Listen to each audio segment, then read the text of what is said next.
Federal Court, bonjour, one moment.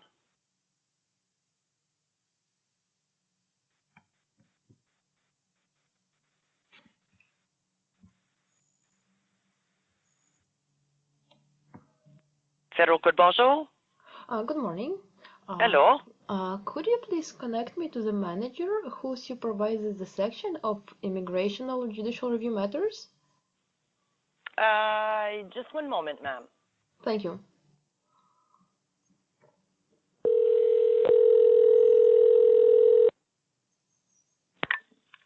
Chantal speaking, bonjour. Good morning. Yes, hi. I'm calling with two questions today, if you could answer them, please. Okay, sure. One is with respect to the documents that I have filed yesterday. I filed them through the e-filing, and they were referred back to me. So I was wondering why is it happening? Okay, and which document is this?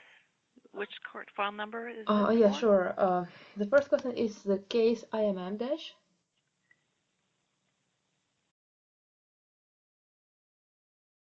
Dash 18.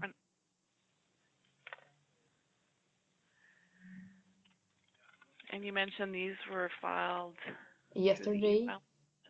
Yes.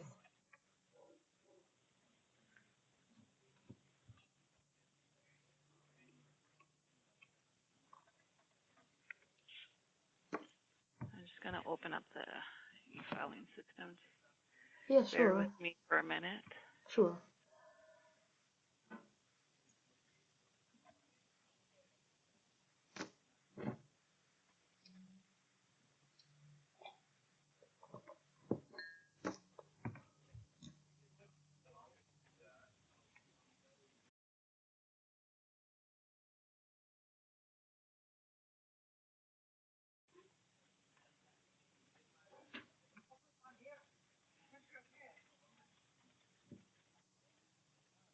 Okay, so it's a document that you filed yesterday?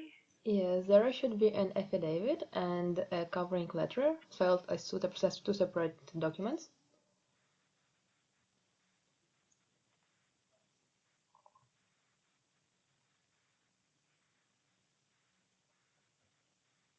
Okay. The reason why it was returned back was it does not conform to the requirements. Right now, what we're looking for is proof of service that the application record was served on the respondent. Okay, I understand this, but my question is different.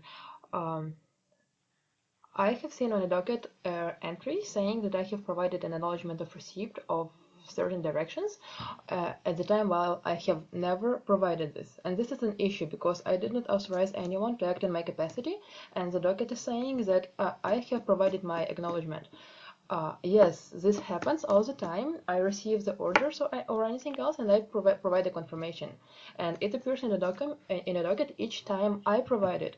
But this time something different has seemed to work, and this is very troubling. And it has nothing to do with the application record of the applicant. I mean, this is a completely different issue, and it basically has to do with tampering with documents.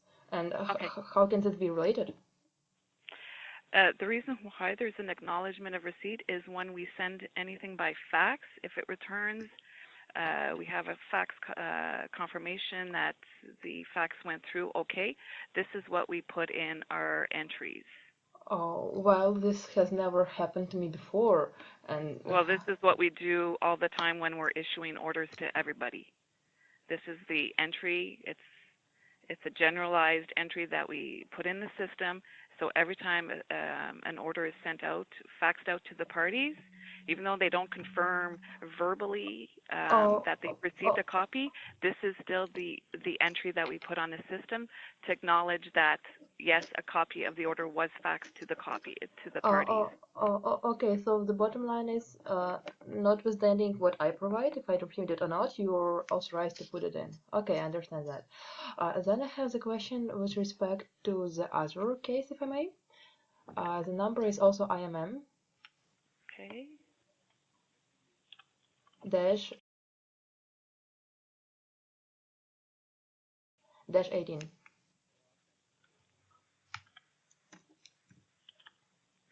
And same thing, was it a similar letter that was? No, I have a question for the documents that date back a little bit later, and it just occurred to me when I found this not really relevant acknowledgement of receipt, since I didn't provide it. The situation is the following. I have served document on the respondent, and I have a letter that confirms that he has received my documents.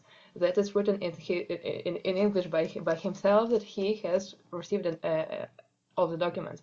But then his counsel is filing a letter saying that the respondent nor her did not receive anything. And then the judge is saying that, well, this proof of service cannot be accepted.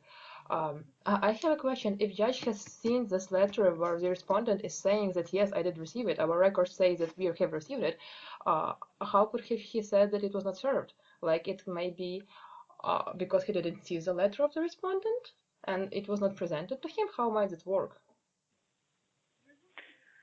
Okay, so you're talking about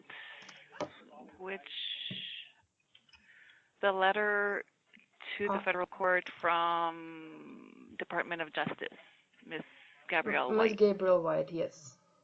Okay. And she is claiming that she did not receive any documents, and I have a letter, and I submitted to the registry multiple times saying that the respondent confirms the receipt. He says that he knows that the proceeding has been started. He is perfectly aware of what is going on. And Okay. I provided this letter multiple times. Okay, and who is this person that you've received a letter from? That was from, I cannot, if you give me a moment, I can look it up. It's a representative of a defendant, of a respondent, and let me see. Okay. It's just because you have to understand that when the court deals with, or the registry, it deals with the tribunal, which is in this case the Minister of Citizenship and Immigration. Right. The Department of Justice is representing them, so we don't contact directly the Minister of Citizenship and Immigration. I understand. So I don't ask you to that. I'm sorry to interrupt you. I understand what you're saying, and I don't ask you to contact them. I'm telling that I have a letter in which he says we are aware that the proceeding has been started, and I have attached that letter to everything. I provided it multiple times, and it was disregarded. And this is a document that cannot be overlooked, and it can be overlooked only if it was not presented, right? Because it's a very substantial evidence. I'm not even saying about the Department of Justice affidavit weighing more than my affidavit. If I say I did serve it and I have a proof of service of Canada Post, and it's still not accounted for, it's not right. And I cannot tell you the name of a person who signed this letter, but I remember it was from the IRCC officer. I don't remember his name. I cannot look it up right now. And you've sent this letter? Of course, like 20 times, maybe 30, attaching it to. And it has a letterhead from Immigration, Refugee, and Citizenship. Of course, it has the official signature, it has my email, it has a date, it has everything.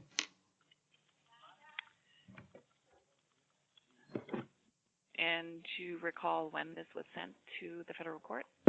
I don't know what was shown to the federal court. I know that there was certain communication with documents to the federal court, but I don't know what did you show them. The judge who was making the decision, I don't even know which judge was that. I was not given a name of a judge who made the decision. So I'm kind of lost, on what is going on. No, but you mentioned that you sent a letter and a copy of a letter from IRCC. Yes. Do you recall when that was sent?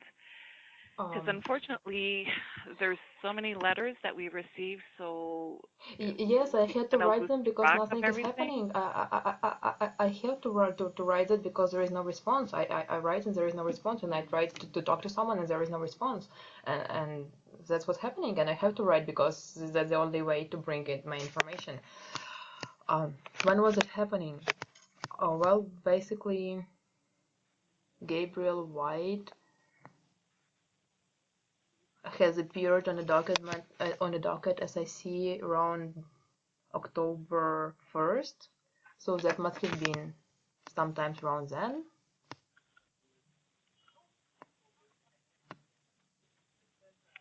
So it's your letter dated October 1st? I'm not sure about the date, I cannot tell it right now.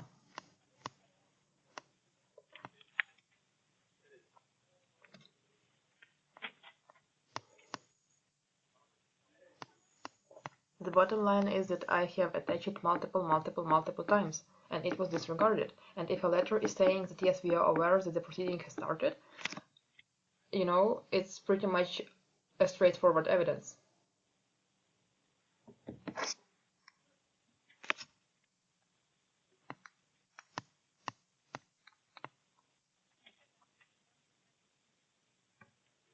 I'm just looking in the system, see if I can find anything.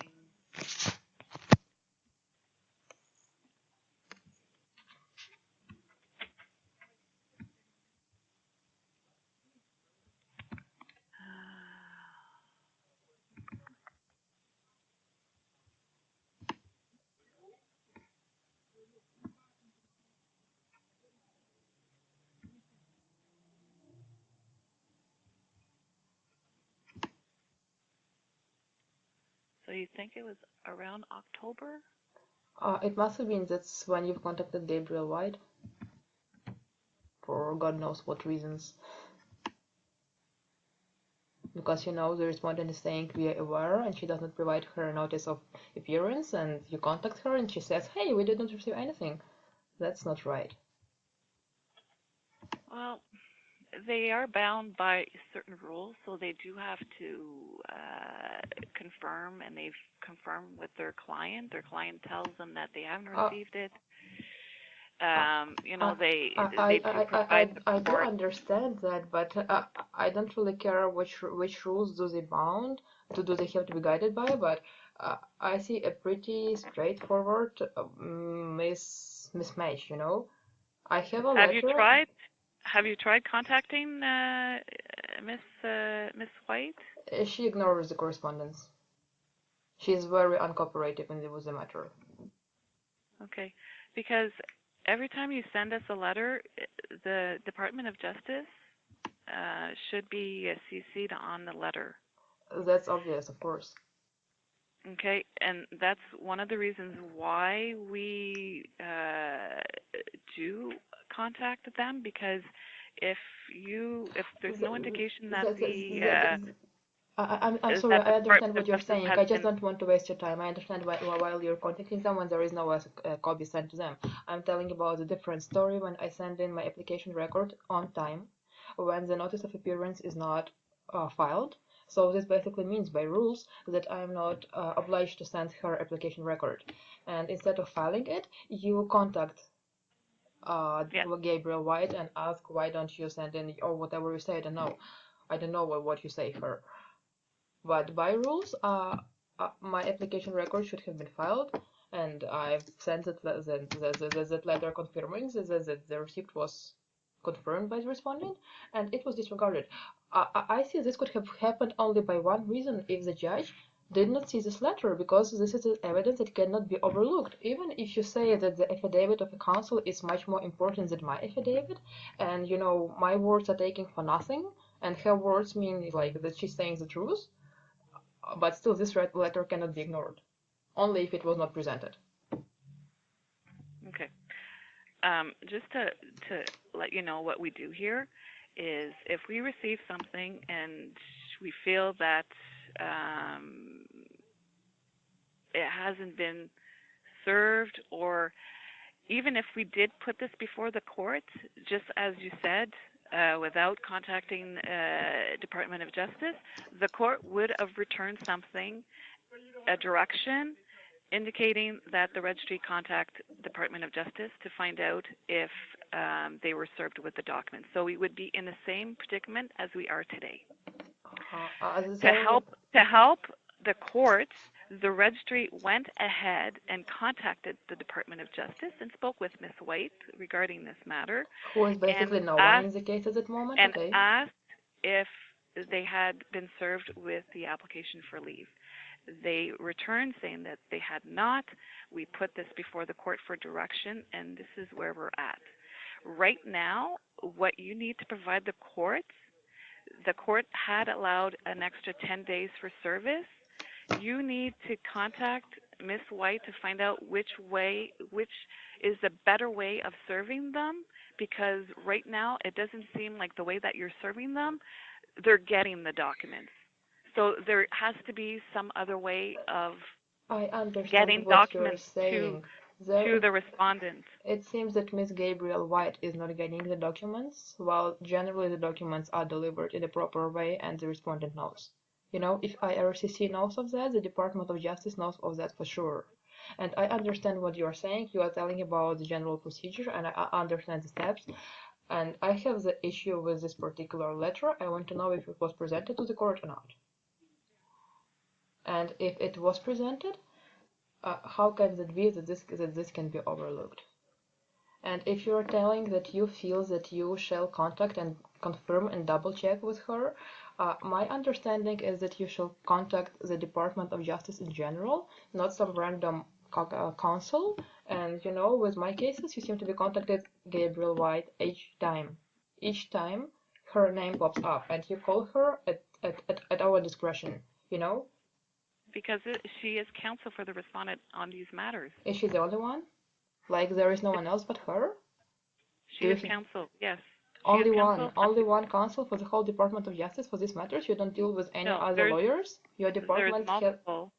Of course there is multiple, that's my point. But she has been assigned to these two matters. She has been assigned. How could she? How could she have been assigned if she is not aware of the receipt of documents? She is not aware of a case to which she is assigned. This does not seem logical, you know. We contact Department of Justice. We tell them we have these two matters. They assign counsel for the respondent. That is the general procedure. I know how that works. Okay, so basically you cannot tell me the answer to my questions. You don't know. You say that even though I don't provide my confirmation, it still can be put into the system, and basically signing instead of me, and you don't know if you showed the letter or not, you don't know who's Gabriel White and stuff like that. Am I correct to understand that? Miss Gabriel White is counsel for the respondent on these two matters. Yeah, I've seen her signature multiple times. This is the person that we contact on these two matters when we need to find out if they were served with anything. Yes. If they were not served anything, how she can be assigned to the case? That's the point, you know. That's very interesting. There is no case that she is aware of, but she is still assigned to it. And you know that you have to contact her, even though she doesn't know the proceeding is going on. Seems strange. Okay, so the reason the document that you're talking about was not accepted was because there was no proof of service. Proof of service of what? You really need to serve and provide proof of service that this document was served on. Which document are you talking about? Which document are you talking about right now? The one that you... The application record, you mean? Yesterday. Yesterday has nothing to do with Gabriel White. And she is exactly no one to the previous case that we are talking about, where I'm telling that the acknowledgement of receipt was not provided by me. She is no one to that case, and she has nothing to do with the way the registry is dealing with my documents. That's my issue with you, and I want to understand how that works. That's addressed particularly to you, not within the scope of any case. I put it just for reference, you know, so that the document could be located. And if talking about cases documents were referred back, Gabriel White is no one. She is not. No, she is counsel for the respondent on these two matters. Yeah, that's again the same thing. You have decided so. There was a case that she was not aware of, but you are still calling her. You know? That's if she does not know that she has been served documents, how can she be the counsel? And if you are calling the Department of Justice in general, why do you choose her? Like, is there her name standing next to mine? Is there some direction saying if there is me calling, you should call Gabriel White? There is no such direction, or is there? Okay, you have to understand that when there's like an immigration file that's opened with the federal court, you have either someone like you that is representing themselves, Right. or you will have counsel for the applicant filing documents on behalf of the applicant. I'm perfectly aware of that. I know that you could not understand that. And then Like, I you understand the have, procedure of how to serve documents. I know how to mail documents. I know how to use fax. I know how to use everything. You know, I'm not that dumb. okay, I but I'm understand that. trying to tell you that once the Department of Justice is aware of the application for leave, they assign one counsel to the file. It's not Exactly. multiple I, counsel working on the one file. It's only I'm sorry, one. can I interrupt you on that one? You say when they receive a document, they assign a counsel. I understand this moment, this is perfectly fair, and that's a normal procedure. But if she is saying that she did not receive documents, how can she be assigned to the case?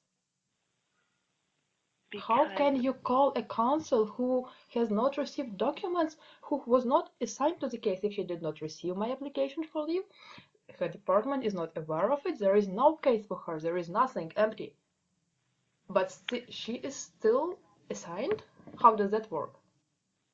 because they will assign counsel to follow up with the respondent, with the minister. They will try to find these documents, so they've assigned her to try to track down these documents. They will assign, but like your entry says that you have called her. Before she has located anything, before she has confirmed anything, there is a call from the registry to Gabriel White. Okay, I understand you don't really have other answers. I've heard everything you could have said, and thank you, and have a good one.